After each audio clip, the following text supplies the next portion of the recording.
Cukup lama kita menutup mata, sampah tak terurai menumpuk di TPA. Apa yang mudah kita buang, begitu sulit untuk didaur ulang. Saatnya ubah kebiasaan demi lingkungan yang sehat. Halo pendengar, kembali lagi di Podcast for Change bersama saya Aditya Prayoga. Kali ini saya ditemani oleh peneliti persampahan, Waste Policy Analyst, System Dynamics Analyst, Aisyah Putri Lestari. Welcome to the show, Aisyah. How are you? Halo Kak Adit, alhamdulillah kabarnya baik. Halo teman-teman semua, para pendengar Podcast for Change ya. Podcast for Change, benar. Salam semangat. Mantap, semangat banget nih ya. Oke, siap. Hari ini nih, as usual kita akan ngomongin soal sampah. Oh ya.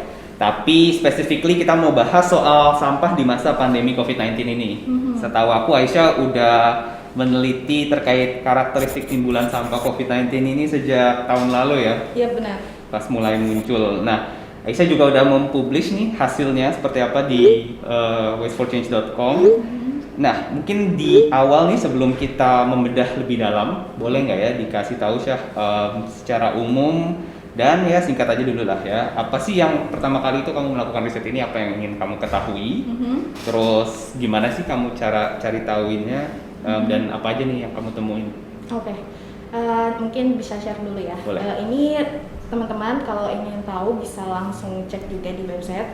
Mungkin aku jelaskan sekilas dulu. Ini riset awal kita tentang kajian bagaimana sih menangani sampah di selama pandemi di DKI Jakarta. Judul risetnya itu tentang sampah COVID pandemi di DKI Jakarta. Gitu. Okay. Ini rasa penasaran kita sih, sehingga waktu itu pada bulan Maret ketika PSBB ini udah ada, kita udah mulai sih memikirkan apa sih ada apa sih perubahannya gitu, sehingga kita melakukan kuesioner online juga. Pada bulan April waktu itu kita lakuin selama 12 hari kuesioner online ini di sosial media kayak gitu. Terus tujuan kita itu sebenarnya pengen tahu sih untuk mengidentifikasi sampah rumah tangga yang bersifat infeksius, karena waktu itu masa pandemi ya, dan masa sekarang mungkin. Dan juga bagaimana sih penanganan sampah masker sekali pakai yang digunakan oleh masyarakat di DKI Jakarta. Kita memang khususkan waktu itu di DKI Jakarta.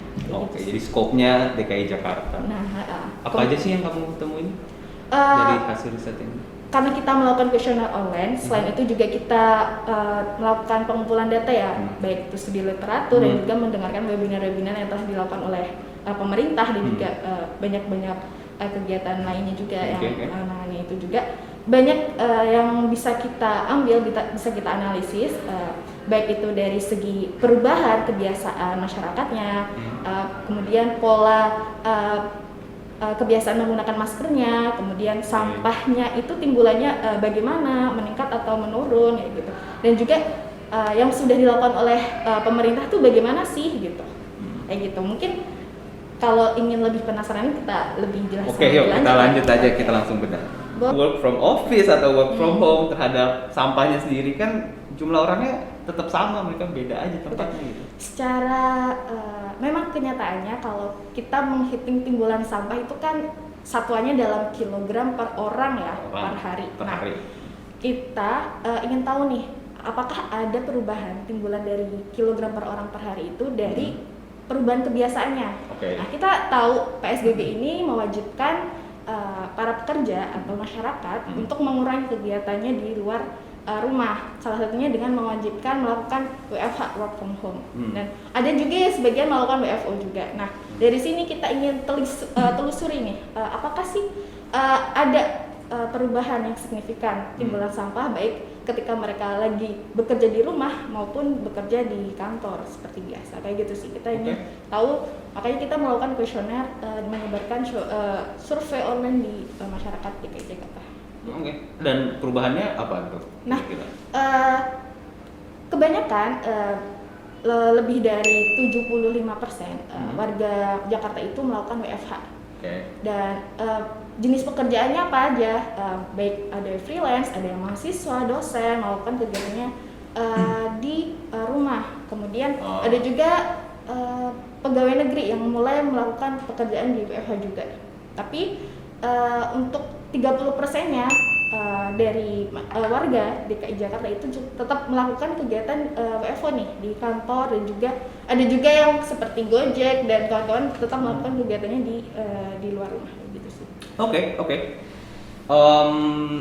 Terus mungkin kita move on, tadi kan perilaku orangnya, aku mau move on ke let's say waste-nya lah ya, sampahnya itu sendiri nih. Aku nggak tahu ya, tapi sejak PSBB sering nge-grab food, nge-go food gitu kan. Tapi datamu nih malah bilang bahwa lebih dari 50% ya, 57% warga Jakarta itu masak di rumah, home cooked meal gitu kan. Ini emang beda sama sebelum pandemi, tadinya lebih banyak atau lebih sedikit, dan menurutmu kenapa gitu?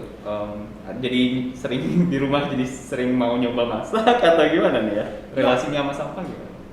Jadi lebih gini sih, karena pertanyaan kita apakah ketika bekerja di rumah konsumsi makanannya itu juga banyak di rumah, atau memang ada faktor lain nih, karena ya itu tergantung kebiasaan dan juga keinginan ya. Itu karena kita ini melakukannya secara co-sharing online, jadi kita melakukan pertanyaan-pertanyaan apakah sering memasak di rumah, atau apakah selain masak di rumah apakah pernah beli di luar rumah. Kita memberikan pertanyaan-pertanyaan seperti itu sehingga ingin tahu sebenarnya kebiasaan pattern kebiasaan mereka itu seperti apa, pola-polanya. Konsumsi gitu. Ya, pattern lebih ke konsumsi ya. Dan itu berhubungan langsung dengan sampah berarti? Iya, bisa jadi. Memang karena sumber timbulan sampah ini kan berasal dari kegiatan ya. Sampah itu berasal dari mana sih? Kan manusia beraktivitas menghasilkan something yang nggak bisa dipakai lagi dan itu bisa dijadikan sampah kan. Maksudnya kayak gitu. Jadi lebih ke kegiatannya mereka ngapain, di mana, terus sumber-sumbernya seperti apa? Apakah sampah dari dapur, kegiatan dapur, dari kegiatan di rumah, atau makanan-makanan kemasan seperti itu. Great, jadi kayak itu berarti banyakan sampah makanan ya? Atau gimana tuh?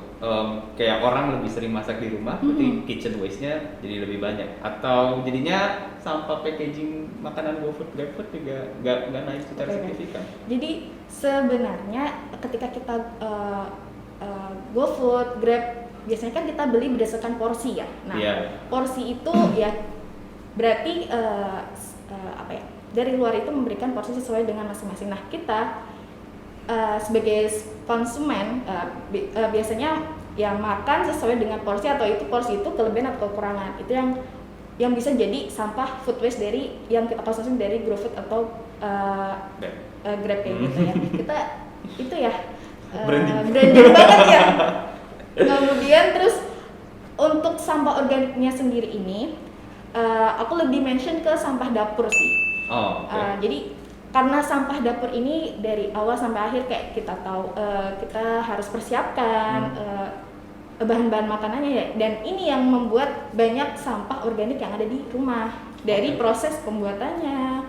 Mungkin porsinya kelebihan kita ketika memasak kayak gitu. Begitu sih, lebih ke itu. Ini by the way dari berapa responden? Kemarin karena kita melakukan selama 12 hari kuesioner online-nya, jadi sekitar 200 responden. Lumayan lah ya. Balik lagi nih ngomongin COVID, ngomongin sampah, kira-kira kan banyak banget nih sekarang kita semua pakai masker ya, sekarang pakai masker. Nah, banyak banget juga kan pasti sampah masker atau sampah limbah infeksius ini nih. Dari data risetmu bilang ada lagi-lagi ya 3 dari 4, 75% warga Jakarta pakai masker sekali sehari ya. Sisanya ada yang 2-3 kali sehari, bahkan paling banyak 6 kali sehari. Satu kali gak kebayang 6 kali sehari, ganti-ganti kayak gimana tuh? Ya alhamdulillah gue di mayoritas kali sehari doang. Nah, data menarik apa lagi ya yang kamu dapetin dari risetmu ini tentang sampah masker? Apa sih sebenarnya hubungannya sama sampah domestik gitu? Jadi ketika pandemi ini karena ada protokol kesehatan yang mewajibkan kita keluar rumah menggunakan masker nih. Baik sebenarnya masker ini sering digunakan oleh para petugas fasilitas kesehatan ya, Vaskes Oke. ya, sebagai APD mereka. Benar. Kemudian ketika ada protokol kesehatan yang mewajibkan warga wajib menggunakan masker. Jadi ini sebagai penasaran sih sebenarnya, sampah-sampah yang mereka masker yang mereka telah gunakan sehingga bisa jadikan sampahnya itu, maskernya itu jadi sampah infeksius gitu. Oke. Jadi lebih ke penanganannya tuh kayak gimana, masker yang telah digunakan itu tuh hasilnya kayak gimana kayak gitu. Nah, kalau di dalam riset kami kemarin kita ingin tahu sih sebenarnya mereka tuh seringnya pakai masker apa sih. Nah, kita tahu nih kalau masker sekali pakai ini memang diperuntukkan untuk digunakan hanya sekali pakai ya. Nah, setelah dipakai kan jadi sampah nih. Nah, sampah ini ketika digunakan oleh masyarakat yang memang digunakan untuk setiap hari ya, bukan karena dia sakit atau apa. Nah, ini nih bagaimana gitu penanganannya. Nah, di riset kita ini pengen mengulik sih sebenarnya sampah yang digunakan masyarakat sebagai pelindung mereka ya dalam kegiatan sehari-hari itu masuknya sebenarnya itu masuknya sebagai sampah rumah tangga infeksius. Oke. Nah, penanganannya kayak gimana? Sebenarnya ada kewajiban nih dari masing-masing rumah untuk melakukan penanganan sendiri dari sampah masker sekali pakai yang telah mereka gunakan. Oh gitu, oke. Iya, ada kewajiban dari DLH Jakarta juga untuk melakukan DKI Jakarta yang Iya. menentukan kewajiban ini, setiap rumah tangga wajib mikirin gimana cara ngolah lebih ke bagaimana sampah yang telah mereka hasilkan ini dikumpulkan dan diolah dengan baik oleh mereka gitu. Jadi dicuci dulu, di autoclave ataupun didesinfektan, dibersihkan dulu. Autoclave apaan? Autoclave itu tuh jadi ada nih rumah sakit. Sebenarnya rumah sakit itu punya instalasi pengolahan limbah B3 medis mereka sendiri-sendiri. Namun kalau di DKI Jakarta itu ada juga yang ke pihak ketiga, ada juga yang ke TPA yang langsung turunnya ke PLTSA. Jadi sebenarnya banyak pola-polanya yang telah dilakukan oleh DKI Jakarta dalam penanganan limbah B3 infeksius ini. Baik dari pihak ketiganya ini ada di Wastek Internasional, mereka itu juga melakukan insenerator juga pengolahannya. Kemudian untuk yang pemerintah melalui TPA Bantar Gebang di PLTSA juga dengan insenerator.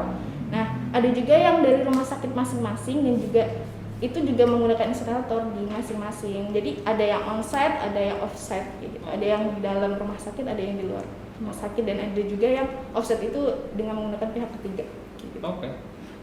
Balik lagi Syah, aku mau ngomongin soal maskernya tadi ya. Kayak di datamu tuh ada yang ngomongin jenis maskernya kan, ada masker dari kain ya kan, tekstil, ada yang medical sekali pakai, ada yang N95 itu yang super high tech lah ya.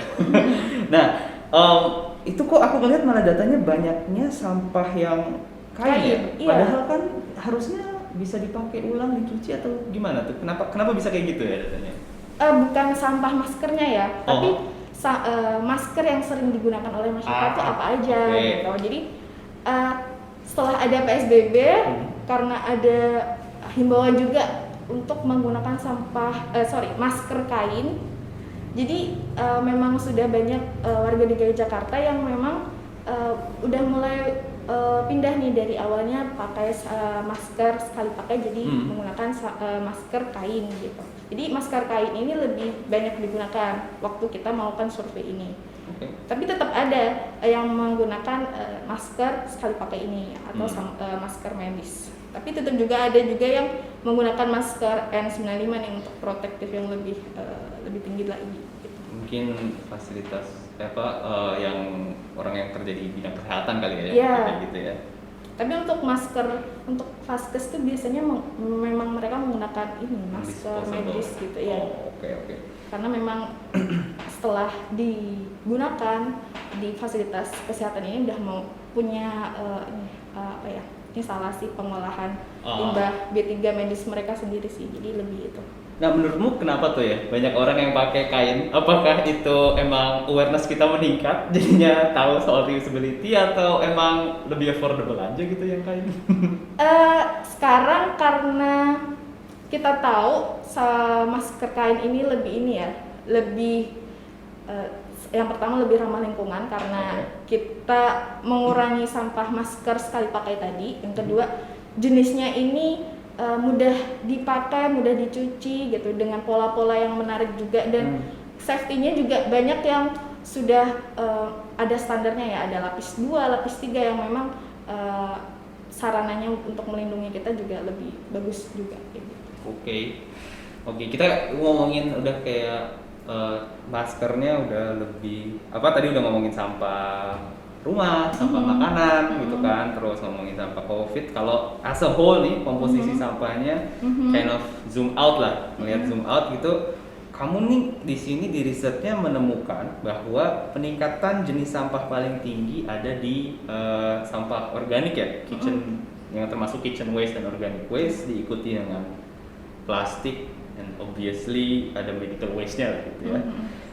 Boleh dielaborasiin lagi gitu kenapa bisa kayak gini? Ya, karena sebenarnya untuk komposisi sampah di DKI Jakarta memang kebanyakan tuh lebih dominan di sampah organik ya, kita ketahui. Dari awalnya memang sampah organik udah besar gitu, sekitar di atas 50% gitu. Itu di Jakarta. Di Jakarta. Timbulan sampahnya banyaknya sudah banyak gitu, lebih dari 50%. Nah, ketika kita melakukan survei ini, nah kita kan nggak bisa melakukan sampling waktu itu karena memang nggak boleh ke lapangan. Kita menanyakan nih, apakah ada perubahan nih berapa kali lipatnya gitu sampah yang mereka hasilkan di rumah. Nah, berdasarkan hasil kuesioner tadi, kita ingin tahu sebenarnya hasil dari kuesioner tersebut tuh mereka menggambarkan ketika di rumah sampah organik ini meningkat 2 kali lipat dari sebelumnya, karena yang pertama kegiatan mereka ya, karena kegiatan mereka kebanyakan di rumah sehingga keinginan untuk memasak juga banyak. Kemudian ketika proses memasak ini juga sampah-sampah food waste atau sampah makanan ini baik dari kegiatan dapur atau kegiatan setelah post consumption ini juga menghasilkan sampah juga kayak gitu.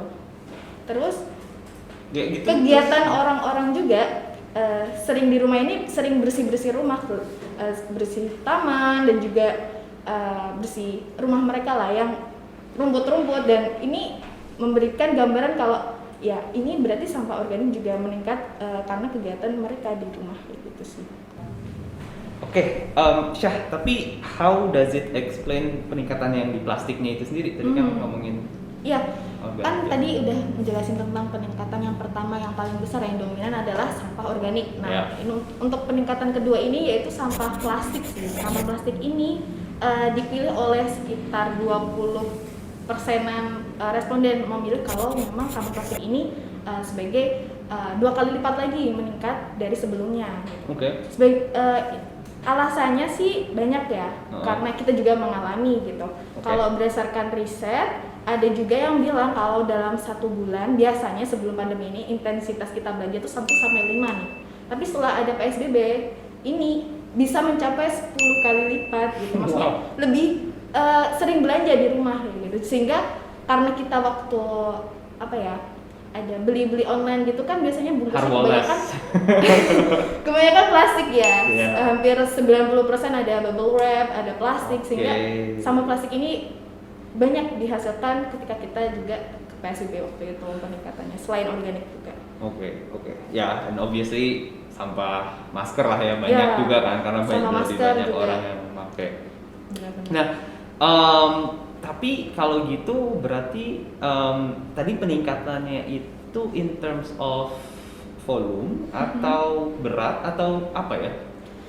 Lebih ke kalau kita, karena ini adalah kuesioner online ya, kita ingin tahu berapa kali lipat. Berarti orang itu lebih ke visualnya ya, lebih banyak tuh bisa jadi lebih ke volumenya gitu. Tapi kan nggak mungkin orang tiap hari nimbang ya, biasanya lebih ke volume sih.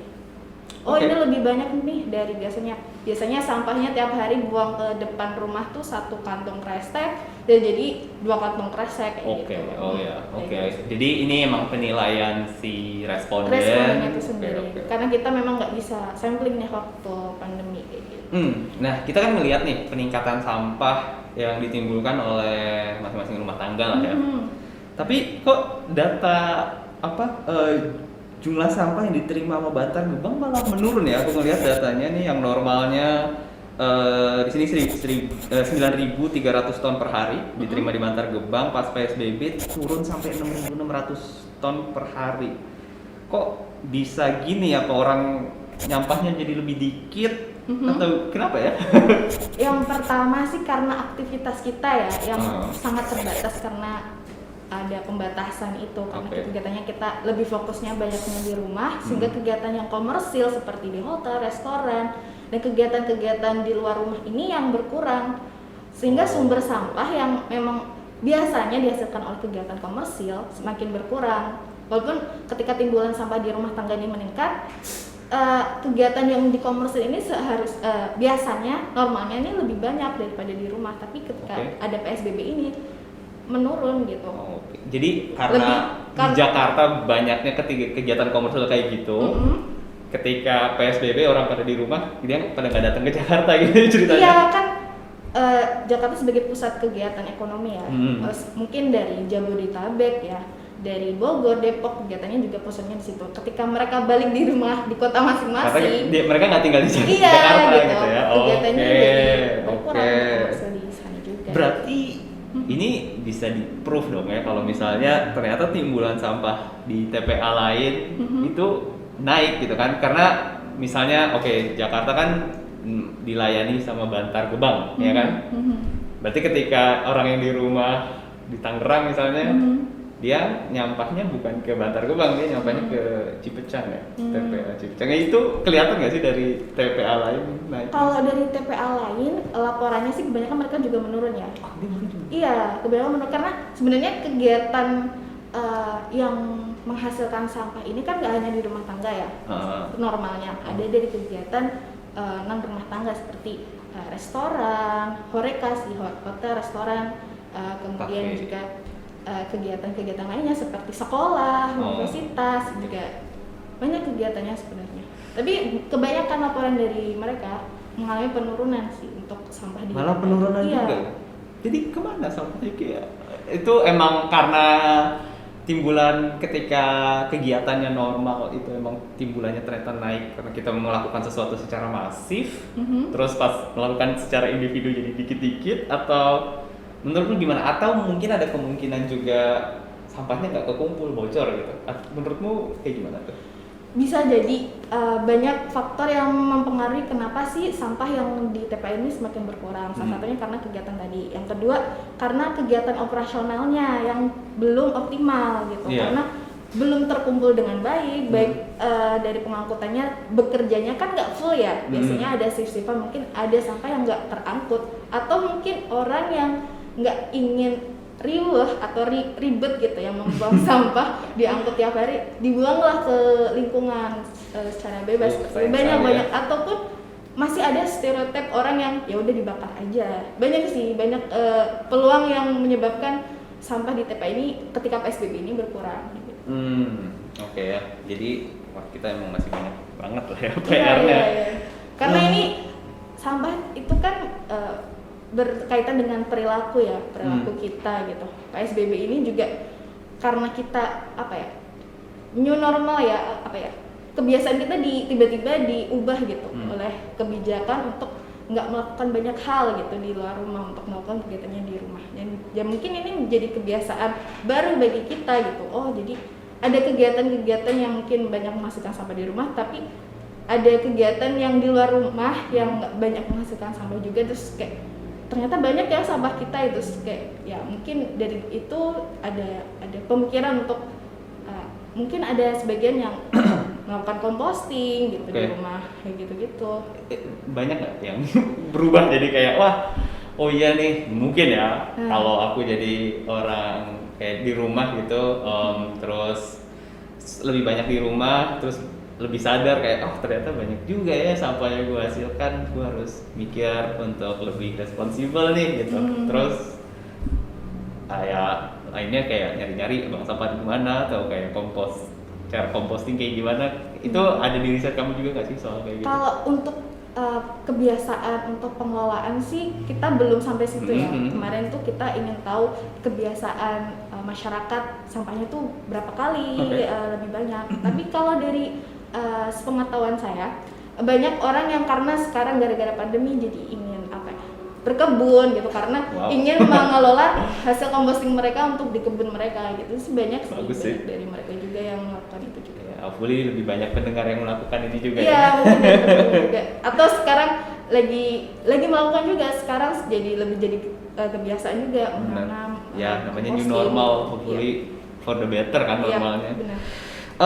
Nah, just to conclude, kayak summarize nih dari tadi ngomongin soal sampah ya, kayak aku melihat dua kesulitan gitu, yang dalam timbulan sampah di kala COVID kayak gini. Yang pertama ada akumulasi sampah di sumber, ya kan. Terus yang kedua juga medical waste ini yang kita masih struggling, let's say, untuk cari pengolahannya gimana, dan atau karena dia nyampur sama sampah rumah tangga.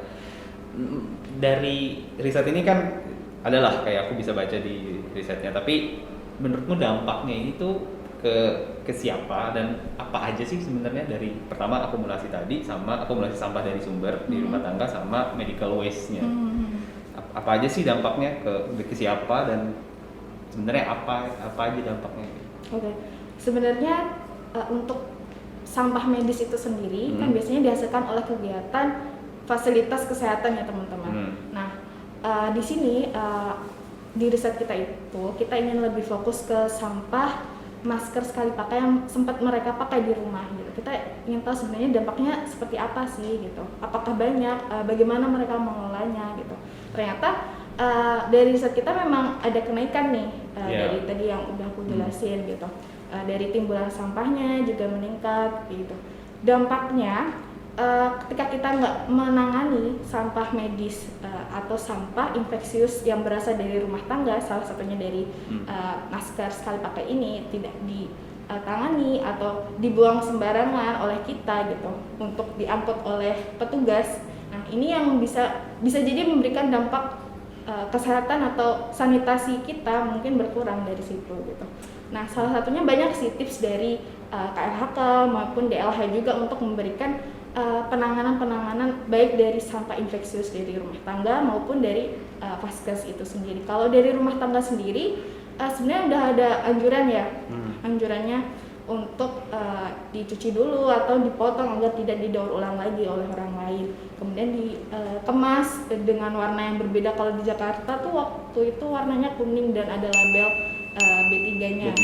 Dan kemudian dikumpulkan di dipo-dipo atau TPS yang ada di sana. Kemudian diangkutlah ke TPA Bantar Gebang atau kemudian diolah di PLTSA, dan juga ada yang di pihak ketiga kan, yaitu di insinerator. Untuk di rumah sakit itu sendiri biasanya ada pengolahan onsite nih, ada insinerator gitu di rumah sakit. Yang autoclave tadi. Iya, salah satunya ada yang autoclave, ada insinerator. Insinerator kan harus minimal suhunya 800 derajat ya, yang memang itu standar mereka. Memusnahkan semua virus ya. Gitu. Tapi kan kalau di rumah sakit banyak sekali ya, selain masker, APD mereka dan juga infeksius, obat-obatan juga kan udah masuk juga dibeli juga mereka. Nah, untuk DKI Jakarta itu sendiri udah kemarin sih kita dapat data dari DLH itu hampir 104 kilogram kalau nggak salah dari bulan April awal sampai April akhir. Mereka mendata nih rekapitulasi dari rumah tangga sampah dari infeksius itu apa aja, berapa banyaknya gitu. Tapi kita 104 kilogram dalam satu bulan itu sampah infeksius doang? Iya. Dari seluruh DKI? Dari wilayah, itu pendataan sih dari DLH juga. Wow. Oke. Itu baru beberapa hari ya, tapi untuk kumulasi dari bulan ke bulan mungkin masih dalam proses. Dan itu yang dikumpulin, ya kan? Jadi itu yang terkumpul teman-teman. Oke. Dan ya itu. Wow, oke. Soalnya aku agak concern ke misalnya kayak pengumpul sampahnya itu kayak operator persampahan lah yang ngumpulin sampah, karena misalnya pertama kalau sampahnya terakumulasi di sumber artinya di rumah tangga, kalau nggak diangkut kan dimarah-marahin kan sama rumah tangganya.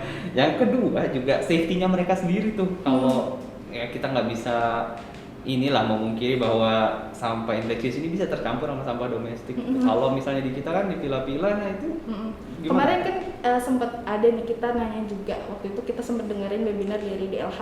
Apakah ada dampak nih dari operator ini? Apakah ada yang sakit selama pengangkutan? Nah, mereka belum mendapat laporan kalau petugas mereka ada yang sakit. Namun banyak sekali kegiatan yang dilakukan oleh masyarakat ya untuk membantu para petugas ini nih untuk melengkapi APD-nya. Kayak kemarin ada apa sih kegiatan untuk memberikan APD untuk petugas-petugasnya di TPA dan juga di pemulung gitu. Gitu sih, memang itu apa ya, preventif kita ya, daripada nanti selama mereka melakukan kegiatan atau pekerjaan dalam pengangkutan sampah memberikan dampak kesehatan gitu bagi mereka gitu. Oke. Ya, dan ya itu obviously kayak sebenarnya banyak juga ya effort yang dilakukan sama pemerintah kita untuk menangani ini, dan kayak semua stakeholdernya dirangkul lah ya.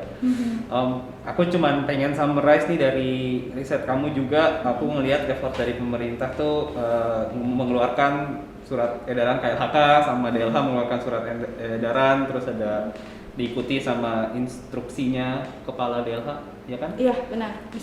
Dan macam-macam lah. Boleh dijelasin lagi nggak sih kayak effortnya mereka, isi dari surat edaran dan instruksinya itu apaan, dan menurutmu seberapa efektif implementasinya so far? Oke.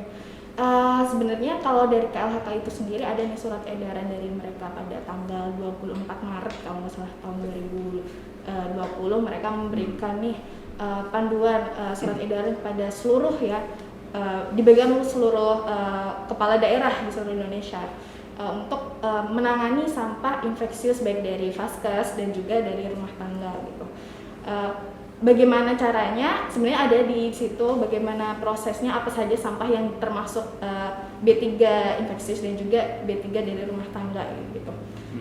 Untuk DKI Jakarta yang kebetulan jadi model riset kita ini, kajian awal kita. Untuk DKI Jakarta juga kepala dinasnya gitu, dinas lingkungan hidupnya juga memberikan surat edaran juga, surat tugas untuk menangani sampah infeksius dari rumah tangga dan juga infeksius dari fasilitas kesehatan juga. Sebenarnya mereka juga ada menyiapkan beberapa dipo atau TPS gitu untuk mengumpulkan nih sampah-sampah infeksius dari rumah tangga juga. Kemudian ini yang ada, jadinya ada 51 dipo itu, terus ada 42 ini apa ya? 42 gerobak motor. Iya, lebih ke pengangkutannya diperbanyak sih waktu itu. Pengangkutannya diperbanyak. Gitu. Dan bedanya dipo sama TPS biasa? Sama, dipo itu sama kayak tempat penampungan sementara. Tapi ditambahin aja TPS-nya gitu ya, untuk menampung sampah-sampah yang ini, sampah COVID ini. Gitu. Iya, sama COVID ini. Oke, menarik. Dan juga karena setelah dikumpulkan siapa yang ngolah gitu kan. Dinas Lingkungan Hidup ini juga memberikan dua pola nih pengangkutannya. Yang pertama diangkut ke TPA Bantar Gebang, kemudian diolah di PLTSA. Yang kedua oleh pihak ketiga nih, namanya Wastek Internasional gitu. Untuk penanganan sampah mereka yang sampah ini B3 ini. Terus ada juga yang rumah sakit punya ini juga. Rumah sakit punya insinerator sendiri, jadi sampah dari kegiatan B3. Dan itu sampai sekarang? Iya, sampai sekarang. Efektif nggak sih menurutmu implementasinya? Salah satu itu proses sih, karena kita memang harus melakukan itu ya, karena kalau dibebankan oleh TPA nih, PLTSA, ya susah gitu, harus ada pihak ketiga yang membantu juga gitu. Dan pihak ketiga pun ini harus berizin teman-teman juga, nggak boleh sembarangan, jadi harus ada izinnya. Penanganannya selain insinerator kan tahu sendiri ya, selain insinerator ada nih pencemaran udara. Nah ini juga yang karena harus ada pihak ketiga berizin ini, karena ada ini pengolahan udara setelah insenerator itu. Oke, dari tadi aku dengar ada PLTSA, ada TPA, ada insenerator. Boleh dijelasin nggak untuk teman-teman yang nggak tahu ini PLTSA atau apaan? Sebenarnya teman-teman kalau di proses penanganan sampah, TPA ini adalah tempat pemrosesan akhir yang mana teman-teman tahu itu kayak tempat yang mana sampah-sampah itu tertumpuk gitu. Nah, di Bantar Gebang ini ada fasilitas, salah satunya itu PLTSA. PLTSA itu yaitu pembangkit listrik tenaga sampah, yang mana dia itu mengolah sampah yang udah ada, dibakar kemudian dijadikan energi gitu. Nah, pembakaran ini ada prosesnya, ada suhu yang perlu diketahui standarnya kayak gimana gitu. Kita punya fasilitas itu di Bantar Gebang. Bantar Gebang. Dan sekarang mulai mungkin teman-teman yang pengen kepo bisa langsung ngecek ke Bantar Gebang ya. Sambil ngelihat gunung sampah. Oke. Nah, kita udah mulai touch on inilah beberapa solusi yang udah dilakukan gitu kan. Nah, kalau mungkin aku mau tanya sih ke Aisyah di saat ini yang saat ini kita semua bisa lakukan untuk meminimalisir dampak dari sampah di COVID-19 ini, tadi ngomongin sampah infeksius dan segala macam apa gitu, dan mungkin harapan kamu juga dari pemerintah apa ya?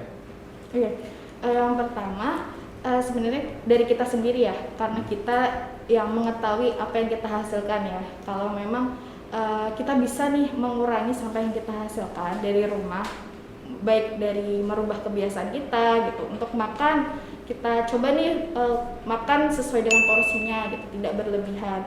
Ketika ada pakai masker nih kan kita udah diperuntukkan untuk menggunakan masker kain ya. Nah, untuk bisa mengurangi nih kalau memang tidak begitu genting untuk menggunakan masker sekali pakai, kita bisa kurangi. Itu bisa mengurangi sampah yang ada di infeksi yang ada di rumah tangga. Karena melindungi operator-operator juga. Iya. Kemudian salah satunya kalau kita ingin nih biar kita nggak banyak sampah membusuk di rumah kita, kita bisa composting teman-teman. Itu sangat mudah sekali gitu. Tinggal membuat lubang biopori atau beli compost bag gitu. Itu adalah suatu hal yang bisa kita mulai dan sangat bermanfaat bagi kita, dan kita bisa tahu hasilnya seperti apa. Ini untuk kita ya. Nah, untuk pemerintah sendiri sebenarnya ketika sudah ada kebijakan nih gitu, udah diterapkan, udah bagus gitu. Kadang kita sendiri belum aware ya tentang kebijakan itu apa. Nah, pemerintah ini wajibnya memberikan sosialisasi. Kemudian dan juga meningkatkan law enforcement-nya, kayak peningkatan kebijakan itu harus lebih ditingkatkan juga agar kebijakan ini tahu nih efektif apa enggaknya, hasilnya kayak gimana gitu. Diukur ya. Jadi kayak ada aturan, nggak ada gunanya kalau nggak ada polisinya. Disosialisasikan dan juga dilaksanakan. Jadi jangan hanya sebatas policy biasa gitu, kayak yang hanya di atas kertas gitu, tanpa ada aplikasi. Oke, sip. Ya, dan jadi itu emang perlu kita juga harus interaktif dan juga bukan interaktif sih, lebih ke partisipatif gitu terhadap kebijakan juga. Jadi bikin aturan, terus kasih tahu ke orang-orang ya, terus kita ceklah kinerja dari peraturan itu gimana, siapa aja yang melanggar kayak gitu ya. Menarik. Kalau agak ngomongin sedikit aturan tadi tuh ada ininya nggak sih? Ada kayak dendanya kalau kita nggak ikutin?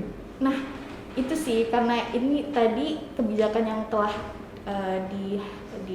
mungkin karena sekarang udah ada ya kayak satgas yang melarang orang, bukan melarang dalam penanganan sampah ya, tapi kayak lebih ke protokol kesehatan sih, bukan yang tadi. Kalau yang aku maksudkan tadi surat edaran tadi tuh kayak lebih ke bagaimana sih implementasinya gitu setelah ada surat edaran itu, apakah masyarakat tahu gitu atau petugas-petugas action yang ada di lapangan juga tahu gitu, terus hasilnya kayak gimana. Kalau denda, kebijakan yang tadi tuh sepertinya nggak ada denda ya, cuma himbauan, pemberitahuan, dan yang harus dilaksanakan gitu oleh para petugas.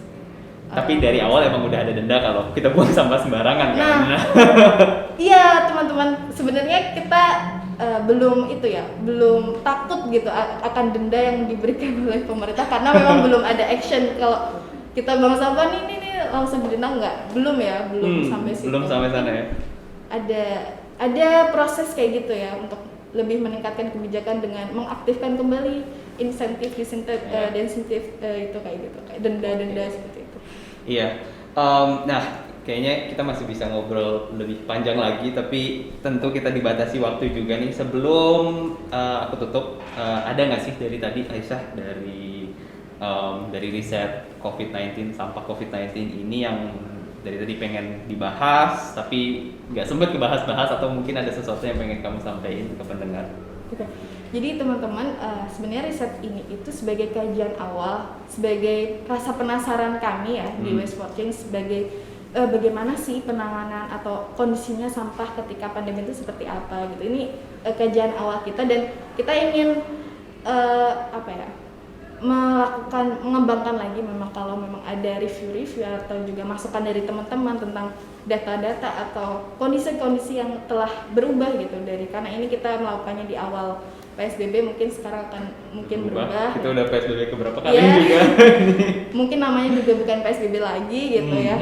Jadi kita akan sedang melakukan pengembangan juga, mungkin ada review akan kita update lagi data-datanya di riset kita. Mungkin kalau teman-teman penasaran hasilnya seperti apa, bisa cek juga di website kita gitu ya. Dan bukan hanya itu aja, kita juga penasaran dengan kebijakan-kebijakan lain. Kalau teman-teman juga ingin tahu tentang stakeholder juga, kalau teman-teman juga penasaran tentang stakeholder persampahan Indonesia gitu, tentang kebijakan plastik mungkin juga ada. Mantap. Oke. Jadi seperti yang Aisyah bilang tadi ya, untuk yang mau download laporan yang lengkapnya bisa di website Waste for Change. Ada juga riset-riset lain ya terkait persampahan. So anything you want to update us on? Mungkin ada yang upcoming projects yang bisa kita cek nanti, do you know? Yang terakhir kemarin kita update tentang sampah styrofoam ya teman-teman. Styrofoam? Ya, tentang bagaimana sih praktek-praktek pendaur ulangan styrofoam ini di Indonesia seperti apa, best practice-nya seperti apa, siapa aja yang telah melakukan gitu. Terus mungkin untuk tahun ini tunggu saja, pasti akan lebih seru, lebih seru juga sih, lebih interaktif juga data-datanya nanti, karena mungkin kita akan mengulik tentang tunggu saja. Stay tune aja ya. Oke. Kamu sendiri sekarang lagi, aku dengar sibuk bantuin Bappenas ya untuk sampah kita Waste for Change sebagai konsultan juga di Bappenas untuk melakukan kajian studi food loss and waste di Indonesia, dan ini sedang progres dan semoga bisa selesai di tahun ini. Sip, sukses terus Aisyah. Terima kasih Kak Adit, bincang-bincang kita sangat mantap, berisi ya. Oke, stay tune to more publications by Aisyah & Co di Waste for Change. Terima kasih udah dengerin podcast For Change. Have a great day and bijak kelola sampah terus. Oke. Bye. Dadah.